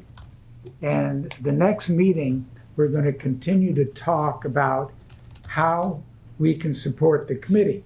And they'd like the committee to ask what, if we have things that we want them to do, the Climate Solutions, Right. then we can put it out to them and we'll try to use the Portsmouth Climate Solutions to network. So it's kind of like that interactive thing. We're forming a network here, which is the public involvement. And when we talked, Wes talked about hiring a consultant. When I was talking to Wes at City Forge, he was already talking, what are the things in place? And we have all these things in place. He spends 18 months coming up in the one he did in Santa Barbara to be part of the team that would be ongoing. So I'm going to introduce something here that wasn't at the meeting last night, that detail. Once we get the 5 I saw tonight, like energy, housing, transportation, and I think we need to put social justice in there. Right. Once we get those, I was thinking that, and I think I'd like to just introduce it here. Would it be useful to have a committee in the public realm that met on a regular basis as a subcommittee to give public input to the climate plan? The reason I ask this is I walk with Bill Lyons, who has been a transportation expert worldwide, consulting to people, how do you do social justice and mitigation at the same time with your energy? So when I talked to him, he has expertise up and down the line. He said, well, I would be happy to head a committee. And I was thinking, well, what if he had it? Josh, you have on electricity. What if we had, and I don't know enough about structure, I'm just thinking this for next week. If there was a head or a co-chair of 5 different committees for the identified areas, and those committees, I was thinking through Portsmouth Climate Solutions, Bill said he'd be happy to organize, say we had a 10-week session in the library publicly or a hybrid. There would be a week where we would do the best practices that we could think of with expert input, followed by a week where the community could respond to those best actions and write a paper that would then be submitted to the city council, to this committee, and would be kind of a form of a way to get it. So for 10 weeks, we would have that going on. And I'm just playing with this as a possible structure for Portsmouth Climate Solutions. Other people had other ideas about lots of different ways to go, but I thought I would bring it up here and see if anybody had any specific ideas how Portsmouth Climate Solutions could support the committee, the climate action plan, or any other ideas. So Yeah, the whole time I was reading the climate action plans from other cities, when I saw groups like Carbon Free Albany that I passed around with household challenges and setting up neighborhoods, not against each other, but friendly rivalry. I just think that would be a great role for Portsmouth Climate Solutions, to play the role that Cooler Concord's playing, or Carbon Free Albany, or, the community group The that's on the participation. ground. And they could start working before we even have a climate action plan. We could just take what other cities are doing, look at it, and adapt it. York has a good group going, because I get their emails now. So if we had the five sections, and that maybe the committee might suggest, what would be the 5 things that we'd want to, and we could just try it as a, Do you mean 5 sections like energy, transportation, natural yeah, resources? and do each week and get a paper, kind of like Portsmouth Listens used to have a dialogue, and Oh, then yeah. submit to the, maybe, I'm just playing with that. Yeah. We also have a letter by James is doing a newsletter Yeah. where he is suggesting things to do. And I told James that he's the first newsletter who actually got me to do something. I changed all my Amazon deliveries to 1 day a week rather than coming out when I happen to do that. But get off. I know that was a thing. Yeah, Yeah, right. That's great. and so I usually don't order that much, but I had 5 coming, and they said you could consolidate it today, 1 day a week. You get them all the same day, save carbon and so forth. That's awesome. So that's what comes out in the newsletter. James is cool. So, Wow. And does everybody in the committee get that newsletter? well, we're that's what we're trying to say. Do we want to become, since James does it, how do we get information into him? And we're in a very small group now trying to say, where do we go? Who's James? He was somebody from Drawdown Solutions. We have 92 people who signed up for it. 42 came to the first course. 22 came to a 8-week course. And then these are the people who kind of are, now we're into Made it all the way through, huh? 30th week. Yeah. Right. James- Got it. They're like the Navy SEAls of. Yeah, right. So, Navy SEALs a project drawdown. so anyway, if any other comments, otherwise I'll. Well, the only comment that comes to my mind is that it might be a group to address, for lack of a better term, bipartisanship in the community. And we, the country, are prone to becoming fractions, and we are very fractured right now as a country. When I say social justice, that would include inclusion. Great. So, yeah. Yeah. Thank So I'm wholeheartedly, and when you say, you were talking about homes, I would expand it to buildings and include the commercial buildings every bit as much That as the was the other residential thing we're buildings. taught. So we're trying to define who is our audience, who is our boundaries that do change. So I didn't want to take up too much, but I did want to get that on. So Wes, did you want to say something at a future meeting?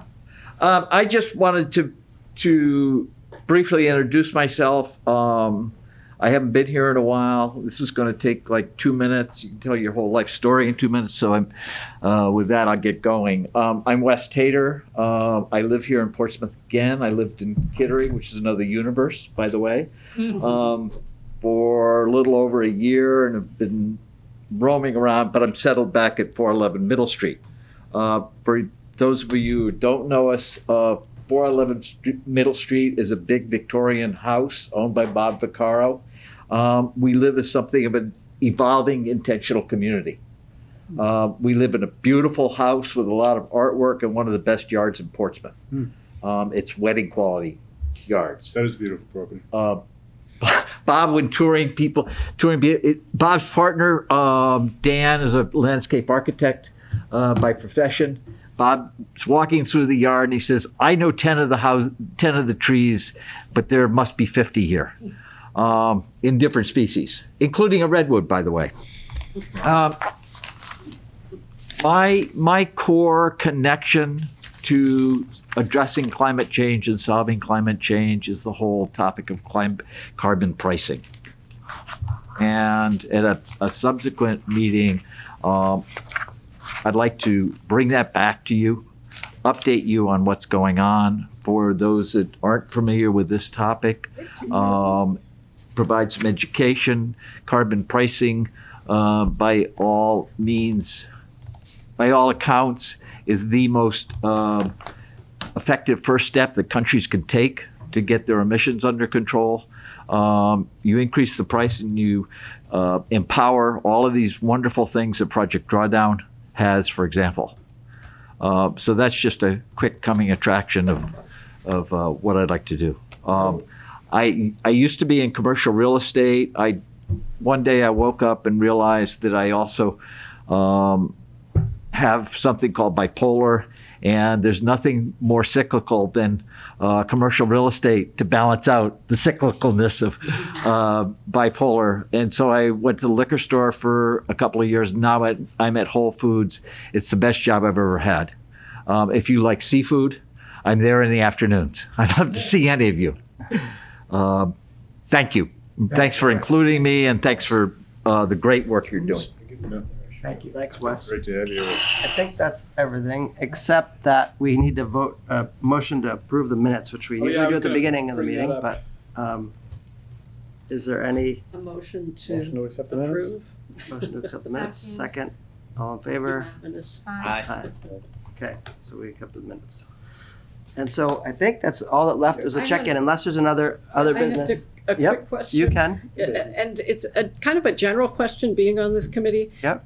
Now that people know I'm on the committee, they come to me with different questions. Like a neighbor said, what about those leaf blowers? Are those legal in Portsmouth? So I went to the ordinance and found that they're not, but I'm not sure What ordinance? the noise control ordinance. Does it spell out outlaws- leaf blowers or just the decibels? It's, it refers to, Good. blowers. Blowers. The operation of any My neighbor noise-creating would blower or probably, power fan of any internal He's got a combustion love engine, affair blah, with a blah, leaf blah, blower. operating by gas or fluids, blah, blah, blah, unless it's Hmm. equipped with a muffler, blah, blah, blah. So this neighbor asked me to look into it and follow up, and I don't feel like everybody on the sustainability committee is gonna be doing citizen servicing for any question that comes up. But then another neighbor came to me and said she had been traveling and she saw restaurant to-go containers where the restaurants join a group and you can subscribe, and then there's boxes around town Hmm. that you leave off. Someone's your- doing it already? Great. Right? No, they're doing it in another city, and she Oh, was saying, oh. let's bring it to Portsmouth. But like, I These mean, are all good ideas. yeah, they're all good ideas. Put it in the climate action plan. So back to the leaf blowers. Should I call? I don't want to bother the city attorney asking. Call the him. police. The police? I don't know. I don't know. Any ideas? Enforcement is always an interesting. You're trying to say that people in Ellen Park cannot blow their leaves with leaf up there? Well, I know my mother straws used to gotta live in be New made. York, and they outlawed them for a year from now, so that landscaping companies could have some transition time, and they switched to battery. I don't know, I'd love to see. not a few gas citizens leaf arrest. blowers. They have battery ones. I have a battery. I have a battery one. That's why I was curious about the. I kind I think of, that's awesome that we actually have a rule against them. for I whatever encourage Effie to bring this up, and I'd like to have it in the minutes, Yes. that I think it's a good topic to bring up next week is when we get things like this, Yeah. how, not so much the specific, but what are we going to put as our parameters for what we take in? So I Thank you, think, that's what I was trying to ask. Thank you. yeah, so for our next meeting, this, you can tell your neighbor you brought it up, and we're gonna talk about it more of a policy level. How can we best support our community and use our time well? Right. To answer your specific question, the options would be they could reach out to the city attorney, they could reach out to the police, they could also fill out the Click. contact your city councilor form Oh, you know. Oh, and see if yeah. any of the 9 of us respond and run with it. Oh, wow. Or you could try to say click and fix. Sick. Yeah. It's like how to be popular, right? Yeah. That's how I look at it, and Yeah, I'm not right. trying to be popular. 15 and Thank you. All right. I've been I on think this that's- unless there's this another- committee 7 years, and nobody's ever asked me a question about Leaf blowers. the committee, so that shows how popular Oh. you are. Oh, Larry, they're picking on me. a lightning rod. Effie can Yeah, fix right. it. Or you probably just extol your wisdom anyway, so they don't need any follow-up questions. My next door neighbor has a love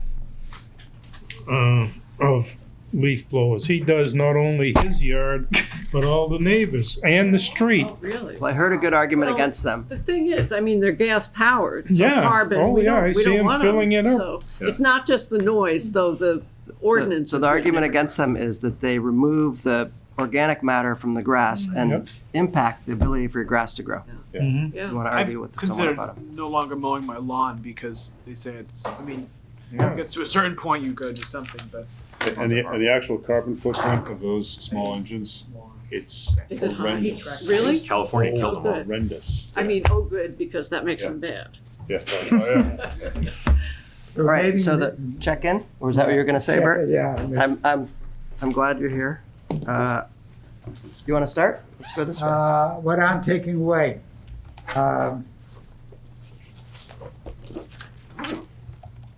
Never has the committee been more powerful in terms of actually getting leverage on big topics. I was gone for 2 years, came back, and there's more energy and people than ever before. And I was gone for all of a month, and I'm really impressed with the fact that the committee's running with things. Previously, there were things was just me running with it, looking for people. Now there's other people just running with things. Period, which is amazing. Yeah, I think I've been here for more than a year now, I think, and it just seems every time we meet, there's more good stuff happening, and there's more to dig our proverbial claws into, and more leaf blowers to eradicate, and the climate action plan is really a beacon of hope for me, especially hoping that Portsmouth will still be here when I want to come back and not have maybe a completely waterfront property if that can be avoided. Could I ask Yes. that people introduce themselves? Yes. Because there are a lot of people here that I've never met before. Yes. Thank you. Yeah, I'm Ben. I'm just from Portsmouth High School Eco Club. I've been here for about a year. Are you one of those climate activists that I so love what you're doing? Oh, thank you. Yeah, I read the article in the paper. I wanted to reach out to you and just so love what you're doing. Appreciate it. Laurel's been helping me a lot too. Well, so I'm she deserves Laurel. credit. I'm Lorelei, and I'm feeling really excited to see everything we've been talking about the climate action plan turn into like an actual slideshow with actual data and research that we can look at and work off of. So I'm someone who's very goal oriented. It makes me happy to see steps moving forward and slideshow made. So I'm feeling really excited and motivated. Happy? Yeah, I'm Effie Malley, and I'm just excited with the work we're doing. And John made the subcommittee work fun, so it was productive. It's a sounds I've never heard Great. before. Steve DiTrolio. As much as I want to say leaf blowers is my takeaway, I think a good takeaway is the zoning and Josh's work on just removing the zoning barriers to progress that we're trying to advocate for here. And if you're advocating for progress and you don't realize that you don't have the enabling zoning or legislation, then you're bound to run into a wall at some point. So yeah, that's good. I'm glad that's happening. We should think about that more as well. Takeaway. I would echo what Josh said. What's your name? Wes. I introduced myself earlier, Oh, so I wasn't going to do that again. But Wes Tater, 411 Middle Street, Portsmouth, New Hampshire. good for the goose is good for the gander. Well said, Larry.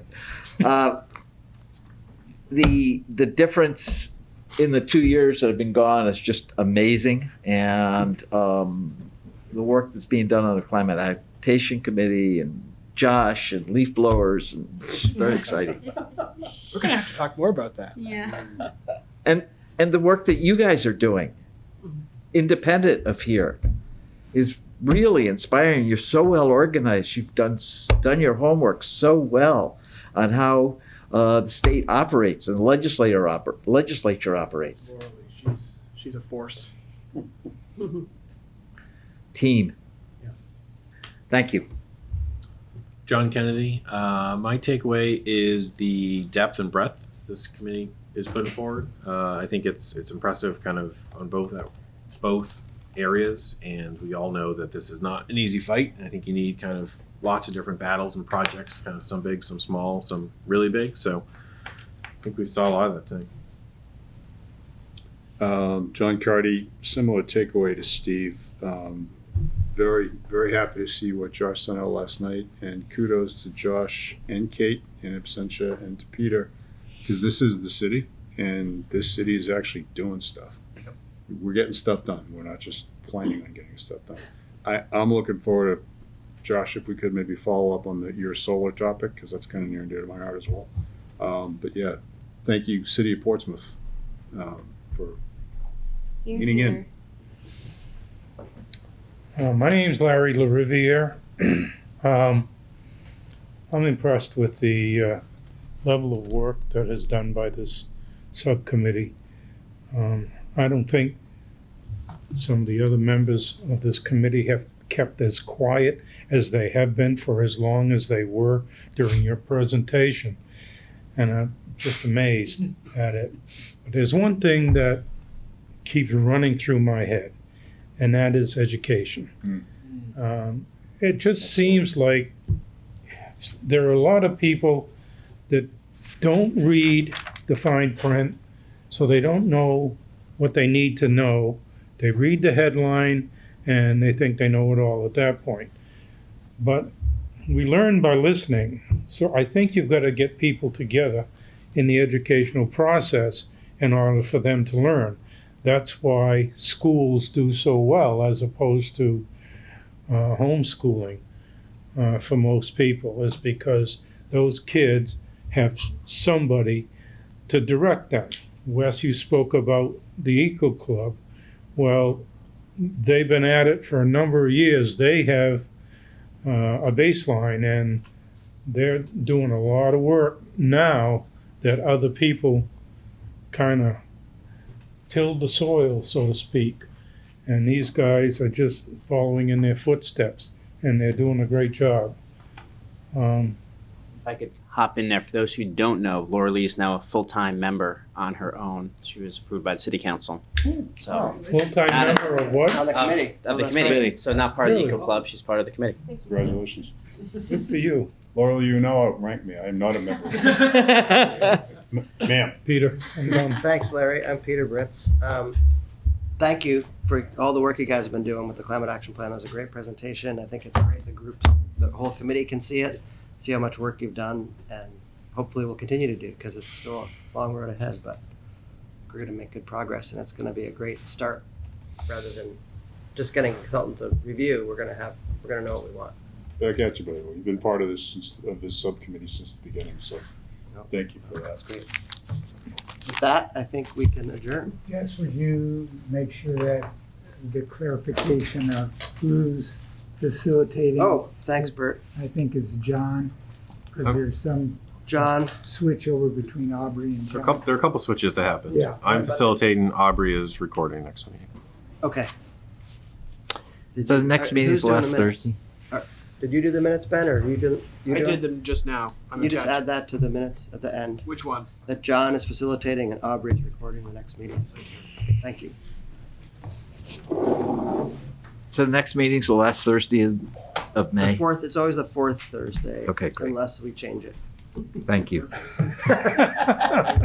So It's usually only 2 months.